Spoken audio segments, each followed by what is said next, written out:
사망의 길이에요. 맞아요? 지금도 많은 사람이 교회에서요, 그래요. 돌아가시면 천국 가. 예, 그러면 제가요, 11제도 하고요. 그래, 남보다는 좀 착하게 살라고 이 사람 가짜에 지옥 가요. 그는 잘못된 길을 바르게 본 거예요. 사람의 보기에 바르나 필경은 사망으로 이끌어요. 왜? 누구도 남보다 조금 착해서는 죄가 해결이 안 돼요. 맞아요? 완전한 의란 말이에요. 진짜처럼 보여도 가짜가 너무 많아요. 여러분들 정도면 이제 이걸 압니다. 사람들 속이 시커매요. 그죠? 그걸 어떻게 하냐고요? 사회에 나가서 비즈니스를 하거나 직장 들어가면 금방 알아요. 다 믿을 사람 없다. 그래도 섞고 살자. 사람은요, 악해요. 두 얼굴을 가졌어요. 지금 나한테 잘해주는 사람이요, 자기하고 이해관계에서 조금만 어긋나면요, 원수가 되는 거 너무 쉬운 길이에요. 맞아요? 틀려요? 근데 여러분이 어떤 사람을 정말 오랫동안 친하려면요, 이해관계를 전혀 갖지 마세요. 목사님 어떻게 그럴 수가 있어요? 좌우지간 갖지 않으려고 노력하세요. 그러면 원수는 안 돼. 근데 정말 끌리는 사람이 있어요. 그죠? 어떤데? 그것도 제가 얘기해서 끌리는 것도 상처가 같아서 그런 거예요. 그게 좀 영적인 얘기, 그거는 제가 여기가 다 상처가 같아서 끌리는 거예요. 제가 얘기하지만, 여러분이 사랑에 빠지는 사람은 다 이유가 있어요. 그것은 뭐예요? 여러분이 친숙했던 사람을 금방 익숙해지는 거예요. 알코올 중독자 아버지를 둔 딸이 결국은 알코올 중독자를 친밀하게 여겨요. 그리고 결혼해서 고생하는 거예요. 무능력자 아버지를 둔 사람, 말이 좀 이상하네. 자, 아버지가 맨날 노는 사람 있잖아요. 대부분 여자가 약국을 하죠. 약사가 없어서 내가 약을 드는 거야. 맨날 그래서 뭐야, 직장생활 비즈니스 한 달이면 다 까먹고 셔터맨 맨날 낚싯대 지고 갔다가 일주일을 오고, 그 집 딸은 꼭 그렇게 살지 않겠다 결심을 해놔요. 그래갖고선 정말 열심히 사는 사람을 만나면 마음이 안 맞아. 불편해. 친밀감을 못 느껴. 그런데 그것을 갖고 자기가 이 사람을 사랑하지 않는다고 느껴. 그러던 어느 날 정말 마음에 드는 남자를 만나. 그냥 착한 남자. 이 사람이라면, 그리고 마음도 끌려. 결혼했더니 그 사람이 그 사람이야, 사실. 그 다음부터 고생하는 거야. 근데 이 영적인 문제, 이거는 내가 이미 선지자학교 때 다 얘기를 했으니까 여러분 CD 가서 다 보시고요. 상처가 같으면 끌려요. 그러니까 치유받아야 돼요. 이게 굉장히 중요해요. 하나님 섬기는 것도 마찬가지예요. 내가 길이요 진리요 생명이니 나로 말미암지 않고는 아버지께로 올 자가 없다. 이것에 대해서 눈이 열려야지 여러분이 분별력이 생겨요. 이 분별력은 굉장히 중요한데요. 세상과 사람을 보는 눈이 열려요. 이것을 쉽게 얘기해서 지혜와 계시의 영이라고 보면 돼요. 이사야서에 보면 성령님에 대해서 7가지의 특성을 얘기해요. 지식과 총명의 신. 이건 아무것도 아닌 게 아니라 그분이 정말 그분을 깊이 친밀함에 들어가면 그 영이 눈이 열려요. 어떤 것을 보면서 하나님의 눈으로 읽어내는 게 지혜예요. 어떤 사람을 보면서 하나님의 눈으로 봐는 게 지혜예요. 나의 공부, 나의 능력으로는 매번 속아요. 왜 그랬어요? 끌림이 뭐예요? 혼에서 오기 때문에 그래요. 끌림이 영에서 오게 만들어야 돼요. 영은 뭐예요? 하나님과 교제가 있는 곳이에요. 영혼육이거든요. 그래서 이 혼의 영역이 어떻게 돼요? 성령에 의해서 말씀으로 굴복될 때 이 지혜가 열리기 시작해요. 지혜와 계시의 영이 이거예요. 이것이 열리면 여러분들은 어느 때에도 하나님의 음성을 들을 수가 있어요. 이게 선지자예요. 계속해서 하나님 말씀을 듣는다는 게 아니라 하나님의 뜻을 안다는 거예요. 그냥. 무슨 얘기인 줄 아세요? 하나님 말씀에서 듣는 게 아니라 그럴 여유가 없어요. 어떤 것들은 그냥 알아버리는 거예요. 왜? 영의 혼이 지배를 당하는 훈련이 되는 사람이거든요. 영혼육이 있어요, 사람은. 이것을 성막에서도 제가 쭉 얘기를 합니다. 근데 실제 신령과 진정의 예배는 영이 터지야지 나오는 거예요.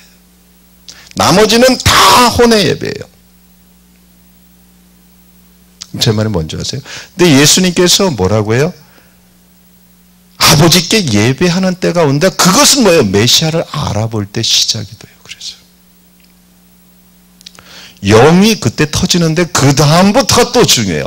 영의 이끌림을 받아야 돼요. 그래서 사도 바울의 에베소서 1장에 지혜와 계시의 영을 주셔서 주님을 더 알게 해주세요. 포커스가 뭐예요? 지혜와 계시의 영은 주님과의 더 연합을 만들어줘요. 그냥 성령이 아니라 지혜와 계시의 영이에요. 그분은 지식과 총명의 신이에요. 여호와를 경외하는 신이에요. 전략의 신이에요. 하나님이에요. 그분은 하나님의 깊은 것까지도 아는 분이에요. 근데 여러분이 성령을 등한시했다면 여러분은 분명히 실패를 해요. 무슨 얘기인지 아세요? 성령으로 시작했다가 영으로 마쳐야지 육으로 마치면 안 된다요. 육이 성령으로 시작했는데 너무 똑같아 보여요. 제가 얘기한 것처럼 뭐 이거예요. 뭐요? 하나님을 예수님을 위해서 죽겠다고 하던 그가 어느 날 이 땅에 부흥을 위해서 죽겠대. 이게 변절이에요. 제가 그런 삶을 살았기 때문에 알아요. 주님을 놓친 거죠. 그래서 저는 그런 사람들을 딱 보면 이제는 알아봐요. 전에는 위대했어요. 비전이. 근데 처음에 예수님 만나서 부흥을 죽겠다고 그래. 예수님 만나자마자 난 주는 그리스도시야. 그럼 부흥을 위해서 죽겠습니다. 그런 놈 봤어요? 그런 사람 있었으면 나오라고 그래. 난 대단한 사람이야. 어떻게 예수님의 눈이 뜨자마자 부흥을 위해서 죽겠다고 그래요. 그런 말도 안 돼요. 예수님의 눈을 뜨자마자 영이 눈을 떴을 때는 주님을 위해서 죽는 거예요. 그죠? 근데 주님을 놓쳐버리면 이제는 뭐예요? 주님의 나라를 자기 야심해요. 그래서 부흥을 위해서, 비전을 위해서 이건 사실은 주님을 놓친 현상이에요. 근데 우리는 그것이 너무 매력적으로 보여요. 그래서 나는 주님이 저한테 부흥을 기도하지 말라고 한 이유를 알았어요. 나를 구하라. 실제 그래요. 비전이 주님 자리에 가 있으면요 다 속아요. 자기가 속는데 뭐 설교자가 얘기하는데 멋져 보이죠. 그래서 끊임없이 영에 이끌려야 돼요. 사도 바울의 이 삶, 표대를 향하여 간다. 그 표대가 뭔데? 이전 것은 이제 예수 그리스도를 얘기하잖아요. 본질을 놓치지 않았어요. 모세가요 가나안을 구했어요. 그죠? 네, 주님 깊이 만났고 이전도 많이 했으니까 이제 난 가나안을 주세요 그랬어요. 그죠? 아니에요. 주님을 주세요 그랬단 말이에요. 하나님의 사람들은 다 그랬어요. 다윗이 누구예요? 왕국을 주세요 안 했어요. 주님을 주세요 그랬단 말이에요. 그들은 계속해서 영의 이끌림을 받은 거예요. 그래서 제가 그런 거예요. 속지 마세요. 부흥하는 사람 실은 놓친 사람이에요. 포커스를. 영으로 시작했다 육으로 마치는 게 자기도 몰라요. 하나님을 놓치면 비전을 세우고 싶은 육의 욕망이 생겨요. 제 말이 뭔지 아세요? 교회도 그런데 여러분 어떤 줄 아세요? 주님 내가 선교를 위해서 이것도 위험한 거예요. 선교센터를 지겠으니까 대박을 터뜨려. 이게 똑같아요. 굉장히 멋있어 보여요. 근데 뭐예요? 속이 들어가면 시커먼 거예요. 주님을 이용하겠다는 거거든요. 그래서 내가 주의 이름으로 선지자 노릇했습니다. 이거예요. 나는 너를 모르겠다. 너 누구냐? 제 말이 이해가 되겠어요? 제가 이것을 발견하는데 삶으로 배웠다고 그런 거예요. 그 처음에는 우리 모두를 신부로 부르셨는데 주님을 놓치면 신부의 영성을 그냥 잊어버려요. 무슨 얘기인지 아세요? 근데 성경에 나오는 하나님의 사람의 특징은 단 하나예요. 주님을 계속해서 구했어요. 근데 그들이 실제로 하나님 나라를 보여줬어요. 근데 그들은 자기가 부흥을 위해서 왔다고 한 번도 얘기하지 않았어요. 세례 요한이 그랬어요. 나는 막 부흥을 위해서 왔어. 아니에요. 나는 그 얘기를 예비하러 왔어요. 주님이 그랬어요? 아니에요. 그 주님은 십자가를 위해서 오셨어요. 부흥의 통로였어요. 주님이 이스라엘 왕으로 등극할 때 거절했어요. 그분은 초점을 놓치지 않았던 거예요. 사도 바울도 마찬가지예요. 사도들이 다 그랬어요. 사도행전에. 자, 이것은 누가 잘못한 게 아니라 자기도 속는다는 거예요. 주님을 놓친 순간 이 땅에다가 주님의 왕국을 내가 세우고 싶은 거예요. 제 말이 뭔지 아세요? 이거 잘 이해하셔야 되는데. 그런 욕구가 우리들 혼 안에 가득 차 있어요. 이것을 야망이라고 그래요. 그러니까 주님을 만났어도 야망으로 부흥을 축복을 이루려고 하는 게 우리 못된 죄성이에요. 근데 영의 이끌림을 받으면 뭐예요? 싸워야 될 것은 하나예요. 뭐예요?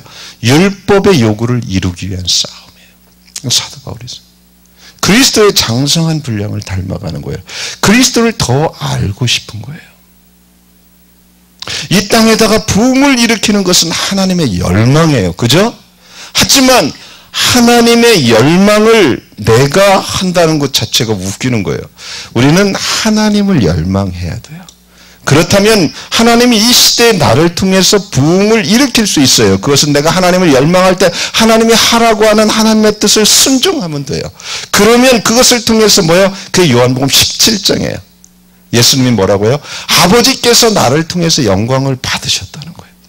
영광을 받는 것은 부흥 때문에 받은 게 아니라 하나님의 뜻을 순종했기 때문에 받은 거예요. 맞아요? 그래서 성경을 잘 보셔야 된다. 그럼 우리가 속아요. 그렇지 않으면 정말 위대해 보이는 게 더 좋아 보여요. 근데 성경은 위대한 것을 얘기하지 않고 영광스러운 것을 계속 얘기해요. 위대한 것은 이 땅에서의 삶이에요. 추구하는. 하나님 나라에서는 영광스러운 삶이에요. 무슨 얘기인지 아시겠어요? 예, 그래서